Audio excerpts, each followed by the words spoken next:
CLP में ये बात तय होगी। उसके बाद हमारी टॉप हाईकमान, ये नीचे के लोगों को कुछ पता नहीं इसके बारे में, उन्होंने फैसला ये किया कि भाई पूरा परिवर्तन करेंगे। उस पूरे परिवर्तन में दूसरे जो किरदार हैं, जिसके लिए 1 मिनट का टाइम मुझे देना चाहिए, उदयभान जी, इससे ज्यादा टाइम उनको देने की जरूरत नहीं है। उदयभान जी के नेतृत्व हमने चुनाव लड़ा, उनके नेतृत्व हम चुनाव आ रहे और वो खुद भी आ रहे। उम्मीद ये करी थी पूरी पार्टी कि भाई ये नैतिक जिम्मेदारी लेंगे अध्यक्ष जी, क्योंकि बहुत बुरी हार थी। 70 सीट की बात करने वाले लोग 38 पे आ गए, बहुत बुरी हार थी। तो उन्होंने नैतिक जिम्मेदारी नहीं ली। तो पार्टी हाईकमान ने फैसला किया कि इनको सबको एक तरफ करके नए नेतृत्व को उभारेंगे। उसमें पार्टी ने 1 अध्यक्ष और 4 कार्यकारी अध्यक्ष बनाने का फैसला किया। अब मैं क्योंकि पार्टी का कार्यकर्ता मैं हूं नहीं, मैं एक नॉर्मल एक व्यक्ति की तरह बात कर रहा हूं। जो मैं कह रहा हूं आपको, उस पर आपको गौर करना चाहिए। अशोक तंवर को पार्टी का अध्यक्ष बनाने का फैसला कर लिया पार्टी ने, और 4 कार्यकारी अध्यक्ष बनाए जाएंगे। एक रणदीप सिंह सुरजेवाला का बेटा, एक चिरंजीव राव, एक बालमुकुंद शर्मा, और एक चौथा नाम भूपेंद्र सिंह हुड्डा से या इनके किसी इनसे मांग लिया गया। ये ताजी घटना है। इसी घटना के संदर्भ में ये रस्टिकेशन है मेरा। अब आप एक बात बताइए, पार्टी हारने का कारण या तो पार्टी अध्यक्ष जिम्मेवारी ले या चौधरी भूपेंद्र सिंह हुड्डा जिम्मेवारी ले, जिन्होंने 72 टिकट मांगे। ये आपके सूत्र बता रहे थे या आपको किसी ने बताया? मैंने आपको पहले बताया। पहले तो मैं अपनी बात पूरी कर लूं, फिर मैं आपके सवालों का जवाब दूंगा।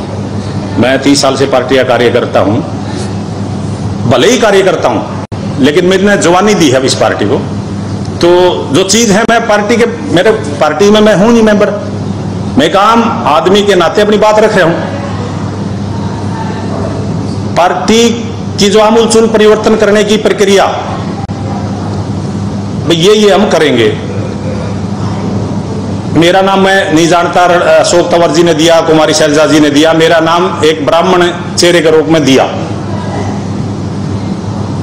आदित्य सुरजेवाला जी के बेटे मुझे उनका नाम भी अच्छी तरह नहीं पता था, उनका नाम दिया, और एक ओबीसी चेहरा चिरंजीव राव का नाम दिया।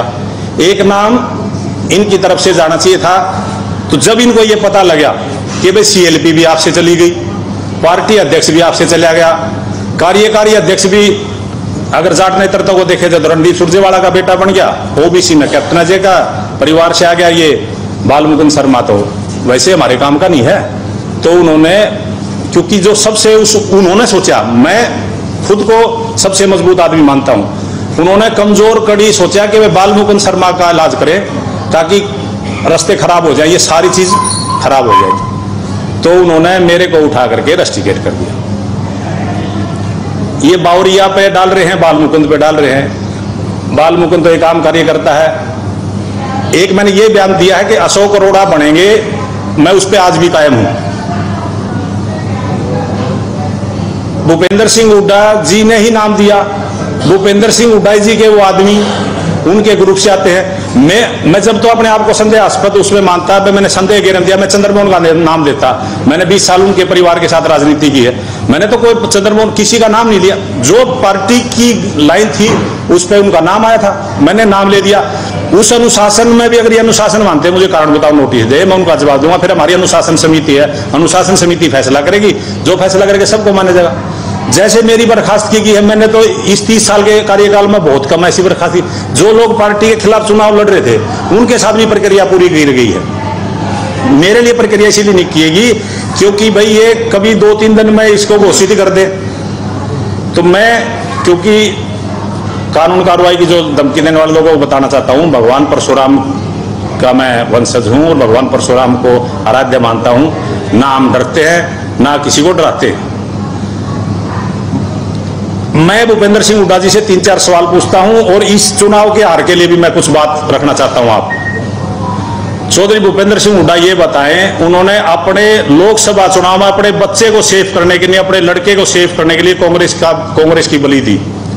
कांग्रेस गुड़गांव से राजबब्बर हरियाणा से बाहर के आदमी को लेकर चुनाव लड़ाया, वहां यादव टिकट देनी चाहिए थी कैप्टन अजय सिंह को। श्रुति चौधरी जो बहुत बड़ा परिवार है, बंसीलाल जी का परिवार, उनकी टिकट काट के वहां राव ध्यान सिंह को दिया। राजबब्बर को इसलिए दिया कि पंजाबियों को टिकट रोहतक में वोट मिल जाए। रावदान सिंह को इसलिए दिया, दो विधानसभा मेजर हैं वहां जहां यादवों के वोट है, ताकि वो मिल जाए। बुद्धि राजा को करनाल में टिकट दी, बुद्धि राजा करनाल से टिकट मांग ही नहीं रहा था। आप रिकॉर्ड चेक करो कि पंजाबियों के वोट मिल जाए, मेरा बेटा सेफ हो जाए। सोनीपत सीट पे एक ब्राह्मण कैंडिडेट लेके आए हरियाणा से, बाहर हरिद्वार से, ताकि ब्राह्मणों के वोट दीपेंद्र को मिल जाए। अपने बेटे को बनाने के लिए 4 सीटों का बलिदान दे दिया, जबकि वो बेटा ऑलरेडी एमपी था। उसके वो सीट खाली होने के बाद वो सीट गंवानी पड़ी कांग्रेस को, वो सीट भाजपा की झोली में चली गई। इसका जिम्मेवार कौन है? ये मेरे सवाल हैं हुड्डा साहब से। मैं उम्र में वो बड़े हैं और बहुत आदरणीय हैं, पार्टी के वो सर्वे सर्वा हैं आज भी, और मुख्यमंत्री रहे हैं 10 साल तक। मैं उनके सामने उम्र में भी छोटा हूं, कद में भी छोटा हूं, लेकिन प्रजातंत्र की यही खूबी है, कोई भी व्यक्ति जब हमें कांग्रेस पार्टी कार्यकर्ता है तो कार्यकर्ता सवाल करेगा, और मैं एक आम नागरिक के तौर पर भी सवाल करूंगा। मेरा लगाव रहा कांग्रेस में 30 साल, ये बात। पार्टी की टिकटों का आवंटन सब ने देखा, पूरे प्रदेश ने देखा, पूरी दुनिया ने देखा। पार्टी की टिकटों में बालमुकुंद शर्मा को कारण बताओ नोटिस भी नहीं दिया, बर्खास्त कर दिया आपने, कह रहे अनर्गल बयानबाजी करते हो। राहुल जी चाहते थे कि हमारा गठबंधन हो आम आदमी पार्टी के साथ। जयप्रकाश जो मौके का एमपी है, वहां की टिकट अनुराग डांडा मांग रहा था, उस एक टिकट के लिए जयप्रकाश ने गठबंधन नहीं होने दिया। कुमारी सैलजा बहुत वरिष्ठ नेता है, डॉक्टर अजय चौधरी की टिकट डिक्लेयर करके आई थी, जो राष्ट्रीय महासचिव हैं, सबसे बड़ा कद है, नंबर 2 पे आती है खड़गे जी के बाद। वहां पर उन्होंने जस्सी को टिकट दिया जानबूझ करके, उनको नीचा दिखाने के लिए। उस टिकट का इंपैक्ट हुआ, हमारी सरकार नहीं आई। इसके लिए कौन जिम्मेवार है? फैक्ट्स कमेटी, जब हमारे केंद्रीय नेतृत्व आ रहे, हमारे बोस है केंद्रीय नेतृत्व, तो वो जांच करेगा ना। रावदान सिंह जी चाहते थे कि आम आदमी पार्टी से गठबंधन। राहुल गांधी चाहते थे गठबंधन हो, राहुल जी, लेकिन गठबंधन नहीं होने उसका कारण था कलायत सीट। जयप्रकाश अपने बेटे को वहां से वो इंग्लिश ये फिल्मों में क्या कहते हैं डेब्यू करना, उनका पदार्पण करना चाहते थे, गठबंधन नहीं होने दिया। आप लार्ज स्केल पर पर्सपेक्टिव में इंपैक्ट देखिए उसका। अब दिल्ली में भी वो हमें सीट देंगे, दिल्ली में वो बड़े भाई की भूमिका में थे, आज उन्हें हम 5 सीट देते, कल वो 10-15 देते, तो इंडिया ब्लॉक मजबूत होता, नहीं होने दिया। मैं एक और बहुत मेजर सवाल है, सीटिंग गेटिंग का फार्मूला लागू हुआ, हाईकमान ने कहा कि भाई सीटिंग गेटिंग नहीं, आपने सर्वे कराया, सर्वे के आधार पर 90 के 90 हल्कों से लोगों से पैसे लिए गए, पैसे इकट्ठे किए गए कि भाई आप सबको टिकट देंगे। जब अगर यही था कि भाई सीटिंग गेटिंग को देना, तो 30 हल्कों में तो टिकट के लिए आवेदन मांगना ही नहीं चाहिए था ना। क्यों आदमी अपने रोजी रोटी पेट काट करके वहां जाकर के 20-20 हजार रुपये जमा करा रहा है, वहां नहीं मांगने चाहिए थे। जब सब लोग पैसे के लिए देते टिकट मांगते हैं, वहां खड़े हैं लोग 10-10 दिन 15-15 दिन, उसके बाद कहते हैं नहीं सीटिंग गेटिंग को हम देंगे। वो क्यों देंगे? चौधरी भूपेंद्र सिंह हुड्डा के ज्यादा विधायक थे, अगर कटती तो उनके ज्यादा विधायकों की। पार्टी के इतिहास में या जो हम सुनते हैं हमारे बुजुर्गों से, पहली बार ऐसा चुनाव देखा कि सब लग रहे कि ना कम करो टिकट, ज्यादा आएगी तो मुख्यमंत्री कोई और बनेगा। मतलब घटाने के लिए वो 10-15 इन्होंने खुद घटा ली, 10-15 जनता ने घटा दी। आज हालात ये है।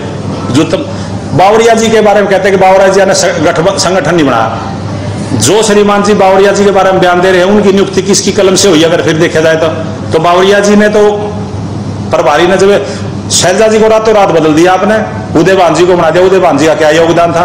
उदयभान जी का बाद में क्या योगदान है? तो ये मेरे केवल सवाल हैं। मैं इसलिए प्रजातंत्रता की मजबूत रहे, मेरी बलि ले ली इन्होंने, मेरी राजनीतिक हत्या है। एक व्यक्ति, आप लोग कोई दूसरा व्यक्ति सोचेगा, आप क्योंकि प्रजातंत्र के प्रहरी हो, कि एक आदमी किसी पार्टी को 30 साल देता है, उसको आप 30 मिनट भी नहीं लगाते, आप उसको कारण बताओ नोटिस भी नहीं देते। अगर मान भी लिया जाए किसी से गलती हो जाती है, तो अपने परिवार के बच्चे से गलती होगी तो बड़े बुजुर्गों का क्या काम है? उसको आप समझाओगे या आप उसको मतलब ऐसे घर से निकाल दोगे? इसका मतलब तो आप बेरहम आदमी हो। कितने लोगों की राजनीतिक हत्या कर दिया आपने। राव इंद्रजीत हमें छोड़ के चले गए, चौधरी वीरेंद्र सिंह हमें छोड़ के चले गए, हाल में किरण चौधरी जी छोड़ गई, कुलदीप बिश्नोई, किरण चौधरी चौधरी बंसीलाल का परिवार है, छोड़ के चले गए, कुलदीप बिश्नोई इनकी वजह से छोड़ के चले गए, वो चौधरी भजनलाल का परिवार है, चौधरी धर्मवीर सिंह चले गए, अरविंद शर्मा चले गए, रमेश कौशिक जी चले गए। इतनी बड़ी संख्या में ब्राह्मण बाहुल्य क्षेत्र थे, ब्राह्मणों का योगदान रहा इस प्रदेश को बनाना। प्रदेश के पहले मुख्यमंत्री पंडित भगवत दयाल जी बने। अगर अरविंद शर्मा ने इनके बेटे को हरा दिया, रमेश कौशिक ने इनके बेटे को हरा दिया, तो उसका बदला हमारे से लेंगे। 4 टिकटें दी हैं। जो जब हरियाणा में था 15 टिकटें देते थे ब्राह्मणों को, 4 टिकटें दी है। 4 में से भी एक टिकट तो ऐसी थी जिस पर 2000 वोट भी नहीं आए।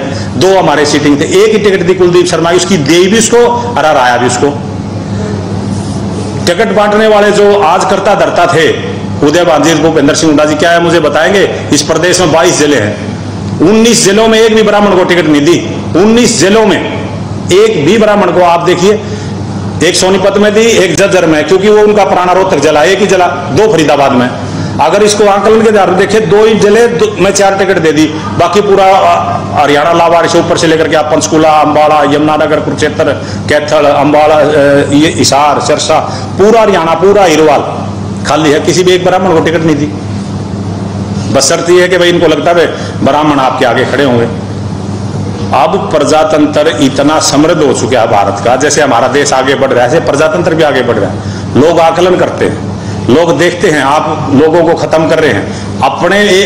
अपने बेटे के लिए आप 4 लोकसभा की टिकटों ये कर देते हैं। खुद मुख्यमंत्री करने के लिए अपने लोगों को इशारा करते हैं कि इनको हराओ।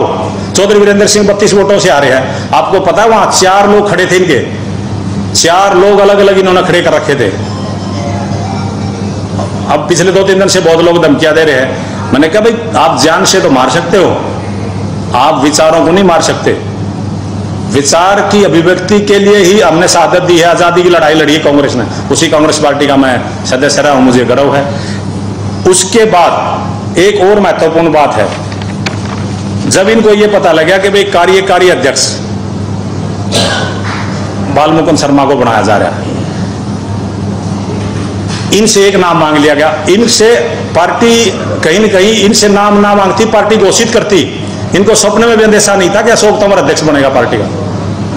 अशोक अरोड़ा का भी इनको ज्यादा अंदाजा नहीं था। मैंने तो बयान ही दिया अशोक अरोड़ा को पार्टी ना बनाए, इसमें अनुशासनहीनता कहीं आ गई। मैं तो आप भी बड़े सम्मानजनक तरीके से, मेरे तो पिता समान है दोनों, लेकिन पार्टी को किसने खत्म किया वो नैतिक जिम्मेदारी लेंगे या ना लेंगे आज भी। बालमुकुंद शर्मा को पार्टी से टिकट कर दिया। बालमुकुंद शर्मा ने अगर कोई गलती कर भी दी होती तो उसको बुला करके समझाना चाहिए था, कारण बताओ नोटिस देना चाहिए था अनुशासन समिति में। तो ये आखिरी कील साबित होने वाली बात है। और मैं ये कहता हूं, मेरी बद्दुआ लगेंगी इनको, भूपेंद्र सिंह हुड्डा जी को और उदय भांजी को। आज के बाद पंचायत मेंबर नहीं बनेंगे, जिंदगी में लिख लेना आप। मैं ये आपके सामने कहता हूं, इस पार्टी का अगर आज बंटाधार किया है शरफ और शरफ चौधरी भूपेंद्र सिंह हुड्डा उनके जिम्मेवार हैं, उनको जिम्मेवारी लेनी चाहिए। वो अभी भी पार्टी को धमका रहे हैं और पार्टी के सारे नेता चुप नील बटा सन्नाटा हैं। एक अकेला बालमुकुंद शर्मा बोलने वाला मिला इनको, उसको इन्होंने बर्खास्त कर दिया।